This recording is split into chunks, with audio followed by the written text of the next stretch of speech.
که د کومو کسانو اولاد نه کېږي او دا وظیفه ول راونیسي نو رب العالمین به هغوی ته اولاد ورکړي. د نیکمله او صالح اولاد د حصول دپاره په دې وظیفې کې رب العالمین یو ډېر لوی پاور ایښودی دی.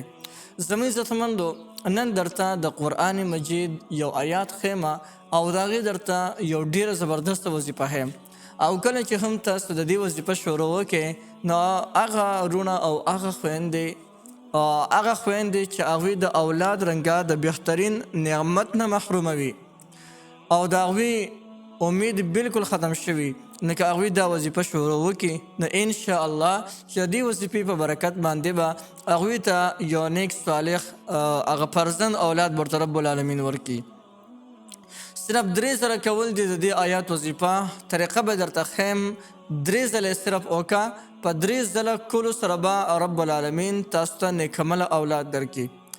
او یو خبره د دې سره یاد ساتئ چې همیش دپاره موږ سوال کوو نو سوال داسې کوو یا الله موږ ته اولاد راکړي، لیکن کله چې اولاد پیدا شي نو هغه بیا دردسر وي.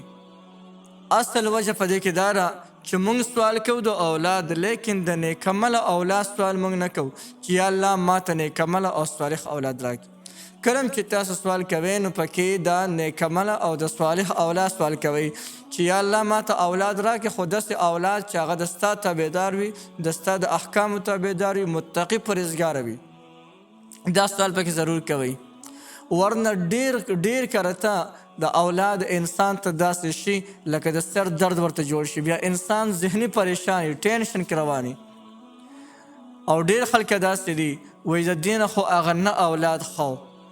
نو کله هم چې تاسو سوال کوئ د الله جل شانه نه نو د نیک عمله اولاد سوال کوئ، هسې نه چې داسې اولاد تاسو ته میلو شي چې هغه بیا ستاسو دپاره د پریشانۍ هغه ذریعه وګرځي. نو راځئ هغه زنانه او هغه خویندې چې د اولاد رنګه د بهترین نعمت نه محرومه وي، هغوی دپاره دا وظیفه سپیشل وظیفه ده. که دا وظیفه هغوی شروع وکړي انشاءالله چې الله جل شانه به هغوی ته نیکمله اولاد ورکړي. راځئ وظیفه درته ښیم او د دې وظیفې کولو طریقه درته هم ښیم. وظیفه دا ده: بسم الله الرحمن الرحیم رب لا تذرنی فردا وانت خیر الوارثین. وظیفه انتهایی اسانه ده، دوباره ویلو ته ضرورت نشته دی. که چاته بیا هم نه یاده شوې دوباره دغه ویډیو لږ نه راوروسته کې نو انشاءالله تاسې باندې پوه شئ.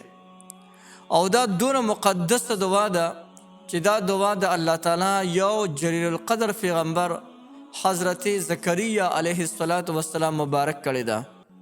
زکریا علیه السلام چې کله په زړه کې د اولاد خواهش پیدا شلو نو د رب العالمین نه دغه رنګ سوال وکړو: یا الله ما یوازې مه پرېږدې او یا الله ما ته نیکمله اولاد راکې. بهتر اولاد ورکوونکې هم ته ذات یې. نو موږ به سوال کوو د الله جل شانه نه، لکه زموږ دا بعضې زنانه جاهلې زنانې لاړ شي زیارت له لاړ شي او زیارت ته وایي پیر بابا ما ته اولاد راکې. پیر بابا چا ته اولاد نشي ورکولی، یا پلانکې کس ما له اولاد راکې، څوک چا له اولاد نشي ورکولی ما سوا د الله نه. د اولاد ورکوونکې ذات، مرضونه راوستونکې ذات، مرضونه بوتلونکې ذات هغه صرف او صرف الله جل جلاله دی.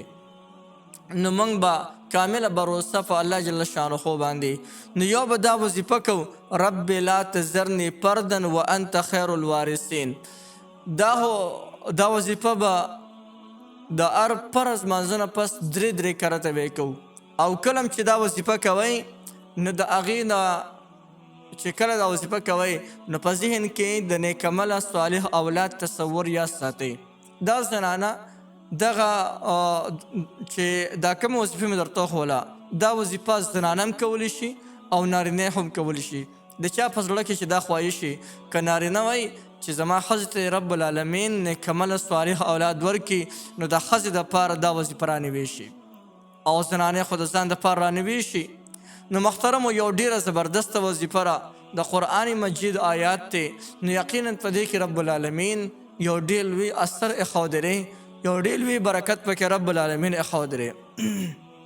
نو راځئ محترمو دا وظیفه بالکل تاسو کولی شئ د دې وظیفې نه تاسو مکمل فایده اخیستلی شئ.